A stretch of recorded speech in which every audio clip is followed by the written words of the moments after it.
Hello, everybody. Welcome to Behind Their Success podcast. I'm Peyton Squires, the host, and today we have on Paul Sippil. Paul is a forensic 401k consultant, a CPA, and founder of Community Dining. Paul is on a mission to bring transparency to retirement planning and to foster deeper connections in business and community. You're ready for some insights that challenge the status quo and empower entrepreneurs to make better financial decisions. Paul, welcome on Behind Their Success. It's great to be here. I'm very excited. Yeah, absolutely, Paul. So, as fellow CPA like me, I love that. Tell us kind of about what you do. Well, I describe myself as as you mentioned, forensic 401k consultant. Sometimes I say 401k vigilante and crime fighter. And really, I'll back up and explain how this all got started. It was actually about 20 years ago as a result of a conversation I had with a colleague who told me how you could look up 401k plan tax forms online. I couldn't believe that stuff was a matter of public record. I've always had an investigative mind, and I just had the inclination to look into a little bit. I didn't know what to do with the information, but a few years after the conversation, it wasn't immediate. I started looking more carefully at these forms, and I thought, I'm going to call some of these business owners. I'm going to let them know what I see, these eye-popping service charges. Surely they'll be grateful and immediately take action. But it wasn't quite what happened. What they would keep telling me is, oh, no, Paul, I'm fine. I'm not paying anything. And this still happens to this day. And oh, by the way, my friend handles that. So really everything must be fine. And what they were saying was partially true. They're not paying anything at the employer level because they're not getting a bill. These service charges, and you wouldn't believe how much money comes out of these accounts going to these providers. These charges are paid by the participants. And because these business owners or CFOs or controllers or whoever's overseeing the plan have never seen a bill, even when I tell them I'm looking at their tax form and I'm clearly not making up the service charges, they still don't totally believe it. And if they ever have even a remote level of trust of any of their advisors, they think, well, it couldn't be that much. Otherwise, I would have to question the relationships they have. So that's kind of a long-winded answer as to how I became a forensic consultant and crime fighter. And I'll add one quick thing is that I was working as an independent contractor with a large financial services firm, and I was criticizing one of the record keepers that they had a relationship with as one of the approved providers that we could recommend. And I got in a little bit of trouble. I bet you did. Not surprisingly, because they got wind of it, the record keeper that was, and I was talking about their excessive fee lawsuits they were involved with. And my compliance department didn't like that and informed me that I could no longer criticize anyone that they had a relationship with. This was not a criticism of my firm. This was just a recognition that I needed to go off on my own as an independent fiduciary so I'd be free of the shackles of the industry like so many other advisors are. Yeah. So, an investigative type guy, obviously you started digging into some of these 401k accounts. Like, what kept you in that area of expertise? I just had this feeling that I could make a difference in the industry, that due to the nature of the responses that I was getting, I thought, and not just the fact that people said that they weren't paying anything, but just that there was such a profound disconnect between truth and reality that I realized very quickly I could make a whole career out of this and still barely dent Chicago because there's just so many businesses in Chicago.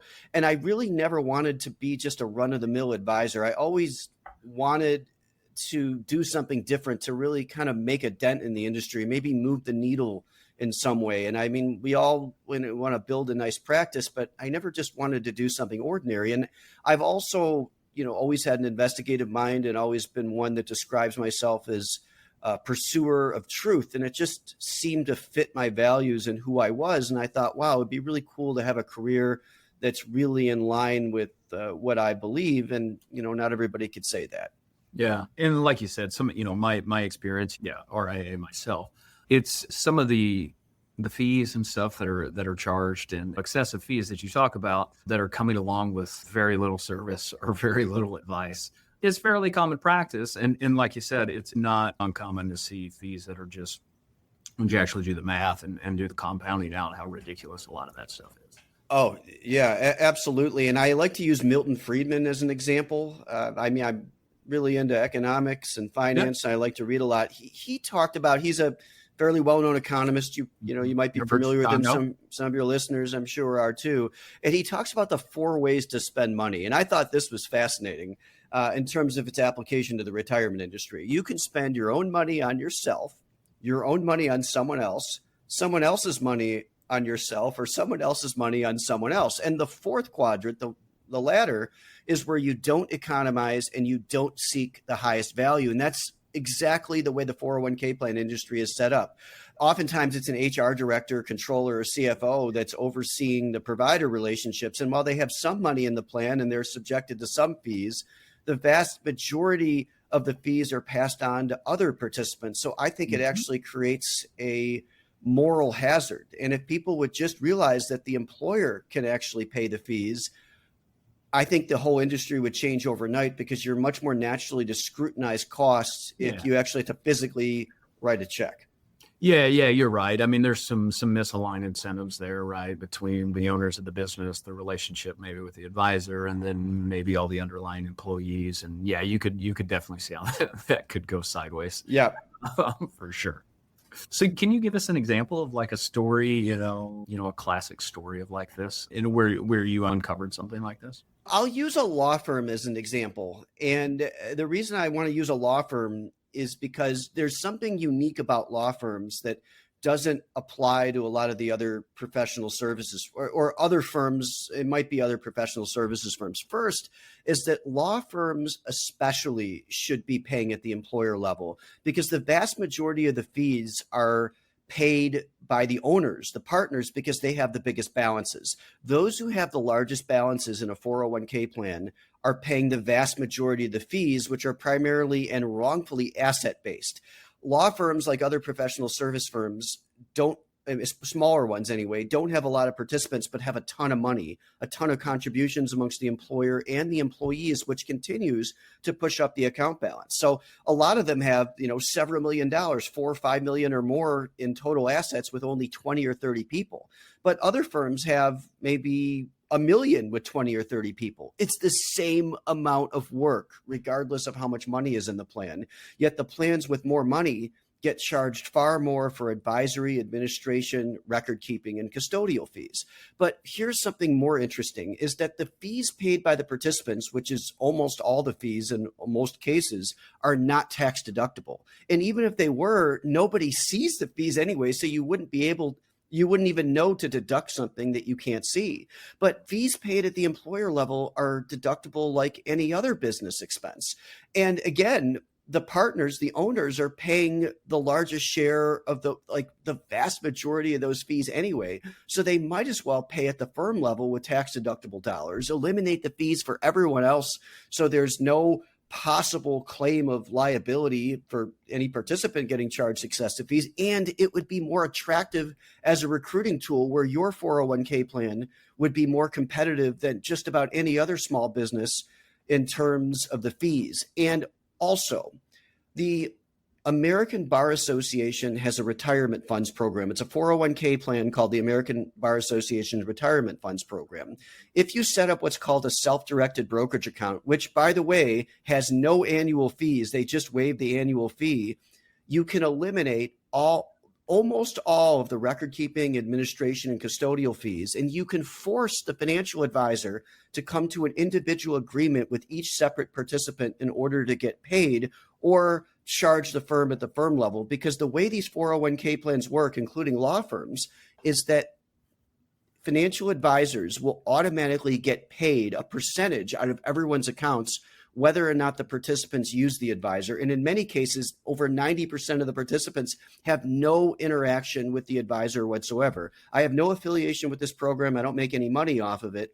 But if small law firms knew they could do this and use this ABA retirement funds program, and all of them were to use the brokerage account with no limit. Some of them have like a 50% limit. The only restriction is that you have to have $2,500 in one of the core funds, which is how the program makes its money, because those are the funds that have all the kickbacks built in to pay the record keeper for the administration, custodial, advisory, and record keeping fees. But if you use the brokerage account, then you can pick funds that don't have any of those fees, but still get all of those services. Yeah. Yeah. And, I think, for the listeners, I think the overarching kind of thing to take away from a lot of what Paul's saying there is that it's a confusing world in the financial world. I forgot to mention the actual story. So the law firm I dealt with had a broker that was coming in once a year to buy everybody lunch, and the commission payments, which again, there should never be any commission payments, but that's how the broker was getting paid. And I could see that on the 5,500 forums. I could research all the way back to 2009, was over $20,000 a year. And there was nearly $20,000 in administration and record keeping fees per year. So all we did was switch to a fixed dollar fee for the record keeping, administration, and custodial fees. I charged a fixed dollar fee that was less than half, that was commensurate with the level of time I was spending and the level of services I was providing. And the firm simply decided to pay for it as a result of the explanation I just gave. It was really, really simple. Anybody can do that. I'm no hero. I just was more straightforward and I think rational about how the plan should have been set up. Yeah. Oh yeah. Yeah. And it's a confusing world out there, right? With all the different the financial markets in a lot of ways are set up, or the financial industry, where like you as the end user have no idea what you're doing. And, the pessimist will say that's all done on purpose. I don't know. But, right. In reality, that's how it works out, right? It's about educating. It's about, trust. It's about finding somebody that actually does have your best interest at heart. Absolutely. Sometimes I am a little pessimistic, and I let a plan sponsor know that the advisor should have at least let you know that you could have had the option of paying the fees at the employer level. And anytime the employer gets a bill, they're probably going to wind up paying less than they would have allowed participants to pay, because again, they don't scrutinize those costs. And I do think the advisor will purposely not give them that option because they can't as easily extract as much money from the employer as they could from the participants. Yeah. I mean, and it's, like Charlie Munger said, follow the incentives. I mean, you know what I mean? However the incentives are set up, that's where people are going to go. That's always been true. Will probably always be true. So it's like you said, is making sure you have a relationship where the incentives are aligned, right? Yep, absolutely. I'll add Ted Benna is someone interesting. He's the inventor of the 401k, and he's pointed out a lot of these same incentive problems, that advisors are getting wrongfully paid as though they're doing an original piece of work, which is just bizarre and inefficient. They need to get back to a fee-for-service model, just like accountants and attorneys. And instead of focused on assets under management fees, and they're not even managing the account because they're actually participant-directed, they need to simply focus on helping participants retire. It's the only profession I've heard of where they not only get these eye-popping fees, but the client doesn't ever, in my experience, scrutinize what they actually did in return for that fee. Whereas if you're a law firm and you send a client a large bill and the client doesn't understand it, it's natural the client is going to question it and ask for a breakdown of the service charges. But the financial advisors aren't held even remotely as accountable because they're viewed as managers, and their fee structure is so opaque that it doesn't give rise to any of those questions that would be asked of other providers. Yeah. I mean, the financial service market is probably the best at tucking and hiding its fees. That, like I said, it's designed in a way where you have no idea who you're paying, how much, and like, is it even reasonable or not, right? Yep, exactly. Are you looking for a new tax experience? Looking for an advisor that actually brings you high-level ideas and proactively plans so you aren't overpaying your taxes? Or how about one that even just responds and communicates in a timely fashion? If any of that resonates with you, you probably just have a tax preparer and not a tax planner. And it is through the tax planning process where all the value is found. And when tax planning is done right, it has a positive return on investment. I'm Peyton Squires. I'm a CPA and owner of Squires Tax Planning. We work alongside entrepreneurs and high-income earners, helping them pay the least amount of income taxes, both legally and ethically. We have saved our clients hundreds of thousands of dollars through specific strategies, and we guarantee we can find multiple tax strategies that your current tax preparer hasn't told you about. If that interests you, head over to squirestaxplanning.com. There you can take our free assessment to see how likely it is that you are overpaying on your income taxes. From there, you can also book a free tax discovery call with our team to see what it would look like to have us working for you. So, Paul, kind of turning the conversation to you a little bit, kind of give us a little bit more of your background and kind of your journey. You said you were at a firm before, kind Yep. of butted head, or I don't say butted heads, but realized, maybe being an employee or whatnot wasn't for you. Dig into your journey a little bit there. Yeah, no, of course. I had no idea what I wanted to do out of school. I really didn't. I majored in accountancy because, I mean, you have a broad business background. I went to University of Illinois, and I felt like if I went into accountancy, I would have a good career because that would give me a really good foundation to figure out what I want to do. I mean, that gives you such a broad range of skills. And now I describe myself, again, no offense to you or anyone as a CPA, as a recovering CPA. I talk about other CPAs. Okay. But what really bothered me is that when I was 22, I had no idea what I wanted to do. And I asked myself, like, why would someone at that age still have no idea what you want to do? I mean, I guess a lot of people do, but I think it goes all the way back to public education. I've never been a fan of public schooling. I've never been a fan of the way in which we learn and how we're really restricted as to what we're even allowed to study. I mean, I grew up in the dark ages before the internet, so I guess we didn't really know a whole lot anyway. But I just started thinking, like, what if I would have had more academic and intellectual and educational freedom growing up, and I would have had more time to explore my interests? Maybe I never would have been in that position in the first place. So when I said I'm a pursuer of truth, I've always felt like the way in which so many of us are educated really limits the scope of our knowledge and limits the range of questions, restricts the Overton window in terms of what we're even allowed to think about. So when I started in my first job in public accounting, I knew, and I'm not even that intuitive, but the very first day on my very first job, I knew I hated it. I knew it was the complete wrong fit for me. I could just feel it in the very first assignment.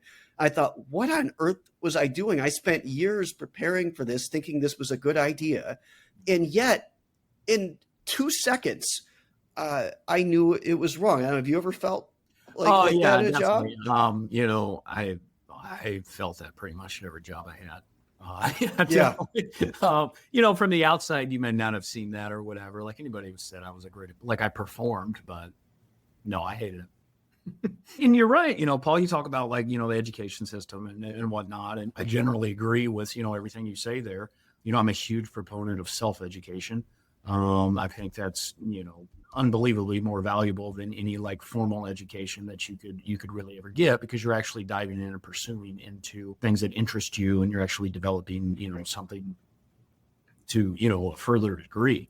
Public education, and even up through, and it's not just public, it's private, really the standard type education, which is what I call it, even up to the college level. I don't know. And you can learn a lot of that stuff now just for free on the internet. And That's right. It used to be super valuable because you'd have these universities, right, that were these keepers of truth and knowledge and whatever. And everybody from around the world had to go there to acquire the knowledge. Yeah. They don't have anything that isn't just basically free on the internet. Yeah. There's so much that we can learn. I mean, I coined the term forensic 401k consultant. There's no certification for a 401k consultant, forensic consultant. I just had to do a lot of research and talk to a lot of people and gain experience in my industry. And I was asked once by a doctor that I was going to just ask me what I do. And I explained, and he's like, well, what certifications do you have?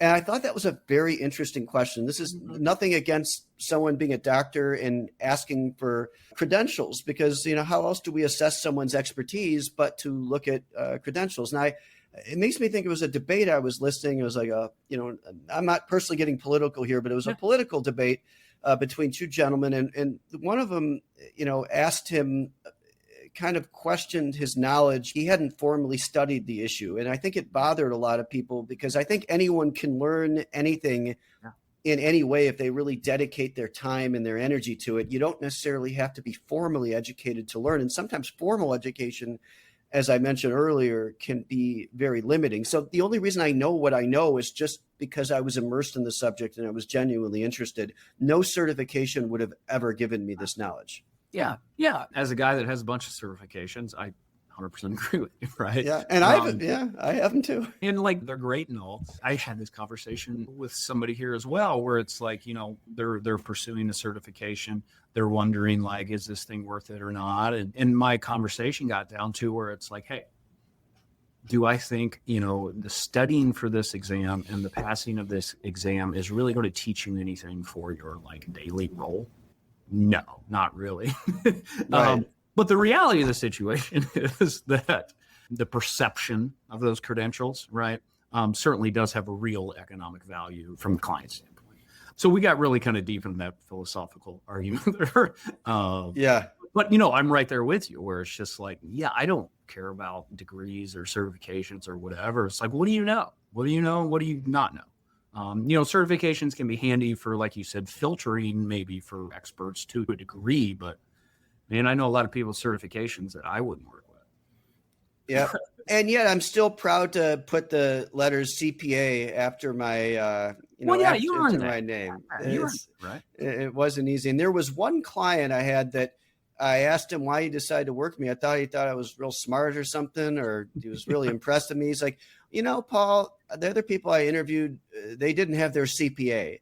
And I get that a lot. That just made me smile because I thought, oh my God, for the first time, I feel like there was one reason to justify me getting the CPA. Otherwise, I'm like, why did I do this? And at least like for the first time, I felt like it wasn't total waste. Yeah, for you listeners who don't know about the CPA exam, it's like widely considered one of the hardest certifications to do. And they're actually trying to bring down all the standards because no one even wants to do it. And they're not even getting enough CPA. Oh yeah, that's a whole nother conversation about standards in all of academics. And we're I think GPA rates have just skyrocketed since the 70s. Like GPAs used to be like 3.0 and now they're like 3.9, and it's like, so I guess everybody just got really smart in the last 50 years. Somehow, right. Not like the standards haven't changed too. haven't dropped at all. Oh my God. And yeah, there's a movie. Have you ever seen that movie Idiocracy by chance? It's who is that? Mike Judge, same writer as Office Space. Okay. I asked you because it's about the human population getting dumber and dumber. Oh, okay. And people keep breeding, and each successive generation, the intelligence decreases just a little bit more. And just in our conversation, it kind of reminded me about that movie, which was made about 21 years ago. So it was very prescient, because if you watch it now and you look at what's going on in the world, just with the dumbing down of standards, and they talk about our healthcare system where these doctors literally are just pressing a button. They don't even think anymore. They just hit a button. I agree. And like, as a general philosophy, like just in life, like, and I, this rubs some people the wrong way, but like, I believe it's never been easier than ever to be like successful in your chosen area, because like you said, the bar is set so low that like, if you just care a little bit, you're going to run circles around the average person, because really, like I said, especially, man, and maybe this is just me getting old and I become the old crotchety guy or whatever, but like, I feel like since 2020, the standards, the customer service standards, just someone talking to you, looking at you in the eyes, just the most basic human interactions. Gone away. Like, people don't have those skills, and it's wild. I couldn't argue with any of that. And I'm wondering, does this mean I'm getting old too? Because I always made fun of adults, or just kind of laughed at them when they would talk about, well, you kids today don't work as hard as we shake your fist out as we do. That's why I love that grumpy old man skit years ago on Saturday Night Live with Dana Carvey. He really captured those sentiments well. I'm like, well, I'm not going to be like that. As we should. And that's the thing too. It's like, at the same time, I say that, and then I look at, even like, say, my parents' generation, and then I watch them complain about the world. And it's like every generation ever is always, the world's going to hell, and all these things. That's always been the thing since humanity existed. Absolutely. Although I think we have a little more of a legitimate gripe because the internet There are some is something. standards that have seemed to have de-evolved, right? I think the difference between us and younger generations is greater because all the older generations, what they all had in common is they still all never had the internet. Yeah, I mean, you grew up in pre-internet is like literally a different planet than today is, and gosh, what the world looks like in 10 years from now is going to be a totally different planet, than it is today with AI and blockchain. And we don't even know what's going to happen. So that change is going to get even more and more rapid, more and more crazy. That's why I think it's super important for us to be, adaptable entrepreneurs to like you seem like a guy that's very into, self-development, continuous marketing is what I would say. And I think that is massively important in today's ever fast, the world keeps compounding at an ever faster rate and change at an ever faster rate. Yep. And the number of jobs, I've heard a statistic along the lines of 50% of jobs that are currently in existence are going to be gone in 10 years, or maybe it's more than that. I don't even know, but that's pretty daunting. Yeah, I mean, in the stuff that my tiny little firm and starting to implement AI across our CRMs and everything, and the far-reaching. To me, it's mind-boggling all the data that a business can collect and oh yeah, endless things they can do with it now is just mind-boggling. It's exciting for me as an entrepreneur, but then also trying to think of okay, what are the implications of all this?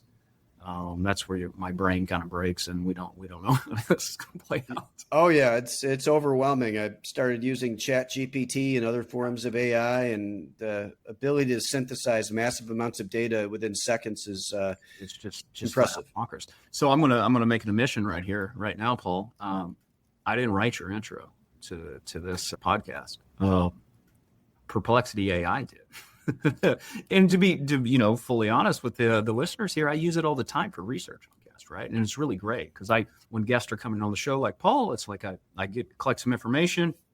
A lot of these people are semi-public people, so you can ask AI about them and get a lot of great information and write an intro. And also I can say, hey, Perplexity, give me 6 great engaging questions ask Paul for my specific podcast, because it also knows my podcast and it makes some pretty good stuff. It's amazing. I use Perplexity myself. It's fantastic.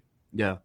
So Paul, looking back at your journey, what do you think is your best skill that has helped you develop, has helped you, had the level of success that you've had so far? I would say I just don't stop asking questions. I would say it's an unusual level of curiosity. In fact, that's the only reason I do what I do is due to curiosity. And the paradox is that I think Einstein gets you in trouble sometimes, didn't it? Yeah, it does. Curiosity killed the cat. That's one expression. But the paradox is that education often stamps out curiosity. Yeah, you're right. You're absolutely right. The curiosity, and that my biggest issue with education is it scares everybody away from failing at anything. You are trained over and over and over again. The most important thing is not to make a mistake, not to be successful, not to learn something. It's not to mess something up. And then, people take that throughout their career, their lives or whatever, and they just go through the life not trying to mess stuff up, not realizing that literally the only way to learn something is to mess something up. Is to start doing action and creating problems to fix.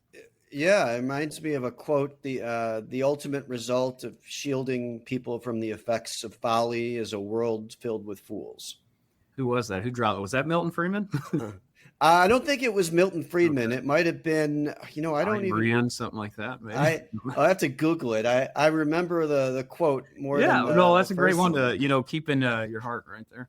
Curiosity seems like your superpower. Like I said, I bet that's rubbed a few people the wrong way along the ways, right? And that's part of being curious and creating some action in the world is, you're going to bump into some things and upset the apple cart a little bit.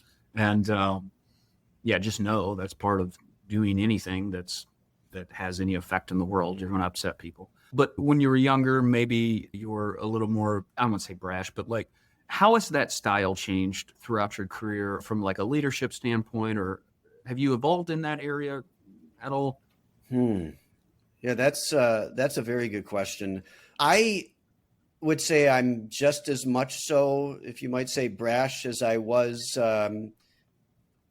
back then. In fact, Yeah. I've become maybe even more outspoken or more blunt, which is, Yeah. and maybe I'm just not old enough yet to perhaps have gotten subdued. But Yeah. I mean, that's why I left my old firm, because I had like a muzzle put on me. I felt like when I was told I couldn't say certain things or criticize certain people. And every day I'm continually grateful for being off on my own, because the longer you stay in a situation where you're not able to fully express yourself, it just, the more it weighs on you and the more it limits you and the more it affects you. So I never forgot how refreshing it is and freeing it is to be off on your own, to not be restricted in any way. Yeah, and I think that, the way I view that is it just kind of allows you to live in full integrity with yourself, right? With what you find important, right? Like, I'm sure what you're saying here rings super true to all the listeners here as entrepreneurs. In any jobs most of these listeners have ever had is like they felt like they had a muzzle on them, right? Because they're these large autonomous driving, entrepreneurs. But you're right, when you have that feeling of you have a muzzle on you, you don't feel good inside because you feel like you're not living in integrity. You're not doing what you say and saying what you do because for some reason or another, someone tells you got to kind of ignore a part of the truth that you're saying. Yep, exactly. And I'm glad I left when I was young enough where I could do it. Yeah, and that's that's where a lot of people get stuck too, right? Is you get into, say, you started your financial career, let's say you start having success, make a little money, and then you get maybe those golden handcuff type environment, right? You started a family or whatnot, to where it becomes even harder to break free from situations like that, or certainly a lot more scary, right? To break free of that, because you got a lot more at risk, right? And you're hoping your kids still get to eat, even if you quit your job. Yeah. And that's why I think when you're younger and, a kid, a teenager, I mean, that's the time for exploration and learning. You're not in a situation where you're much older and you've been stuck for many years and don't know how to get out of it. Yeah. I think it's Jordan Peterson that talks about, that time period, from like 20 to 30. And that's the time period everybody starts getting conservative, right? Like you've kind of explored through your whole life. You've got through college and you're getting out of college and the whole world's like, go conservative, right? Go get a job, get your 401k, do all that stuff. And in reality, you can make a very logical argument is that's the time to put it all in line, right? Like that's the time to start that business, do whatever, because you're young, you don't have a family, you don't have anything to lose. Like you can just declare bankruptcy and start over. Like, you know what I mean? You have all these things that you can make all kinds of logical arguments that society is telling everybody to do the exact wrong thing at that age, right? Because you even think from financial investing standpoint, like what do we tell everybody to do in their 20s and 30s? Be aggressive, right? Yep. Like you have all this time, you need to be aggressive, you need to take chances. You're gonna, it's just gonna pay off the most in the long run. But with everybody's career and education, we tell them the exact opposite. Yeah, that's an interesting parallel, because if it stands to reason that you should be aggressive with your investments, shouldn't you also be aggressive with your curiosity? Your biggest investment, right? You. Yeah, don't be conservative with you if you're going to have a long time horizon investing wise. Why shouldn't we apply that in other ways? Thank you. That's a really good insight. I should you can take that one for myself. I'll take credit. And you're right. And obviously I'm a guy super into self-development and whatnot. And it's true. And it's so cliche and corny. And you hear it all the time. It's like, oh, your best investment is yourself. Well, it absolutely is, because it's the one asset you're going to carry with you for the rest of your life. And by you, say for an example, say you have no skills whatsoever. You can pay a couple $100 and go become like a phlebotomist over the weekend and maybe get your hourly wages from 10 hours to $15 an hour. That's a really great investment, right? You just 50% increased your wages by investing, a couple $100. And here's the thing, that skill compounds forever, right? And I think people don't realize that skills and things, they stack, they don't just add up. So it's like you could be a tax preparer or speak Spanish. Each one of those skills has some market value, right? Well, what about a Spanish speaking tax preparer? Mm, Like, that is, even Yeah. more rare and even more valuable. absolutely. I wish people would really realize if they could start stacking skills in their own lives, like how quickly that can add up and how much more valuable they can make Yep. in the marketplace. And you don't need formal schooling to do it. Although I will say, in defense of school, the one class, the very first class I ever took in high school that's still paying off today was keyboarding. And Yeah. Soon, I don't know if you'll need it anymore. Someday we'll just be, just talking at it. true. We can basically do it, but yes, that's a crucial one, is keyboarding. Yep. Yeah, there That was. might be the one high school class I still use today. Is keyboard. Yep. Maybe some geography or something when I want to go do trivia or something. Those are useful for free bar tabs. At trivia. Yeah, it doesn't hurt. Absolutely. Well, Paul, this has been a great conversation, man. I appreciate you. What's the best way people connect with you, learn more about, kind of your strategies and your process around 401k, or just, really, really anything else you have? Just basically my website, which is paulsippil.com, SIPPIL. There's quite a bit of information on 401k plans there. Yeah, absolutely. Well, Paul, any parting piece of advice for the listeners before you go? Just never be afraid to ask questions. There will be consequences sometimes, but it never hurts to ask. And even if it might not seem like a good question, I think there's greater consequences over the long term to not asking. Yeah, that's great advice. It's a topic that comes up on this show a lot, of be just curious. A lot of the people on this show, that is a skill they say has led to their success. So it's a very common trait on this show of being curious, ask the right questions. I think it was at Tony Robbins, the quality of your questions is equal to like the quality of your life. That's the best way to communicate with people. But Paul, appreciate you, man. Listeners, we'll catch you next time. Thank you so much for listening to the podcast. If you found it valuable, please rate, review, and share it. That is the best way to help us build this and reach more people, as we're trying to accomplish our goal of help creating more healthy, wealthy, and wise entrepreneurs. You can follow us on social media by searching for me, Peyton Squires, or going to PeytonSquires.com. On the website and social media, we're always sharing tips of personal growth, and there we can actually interact. I'm looking forward to it. Thanks, guys.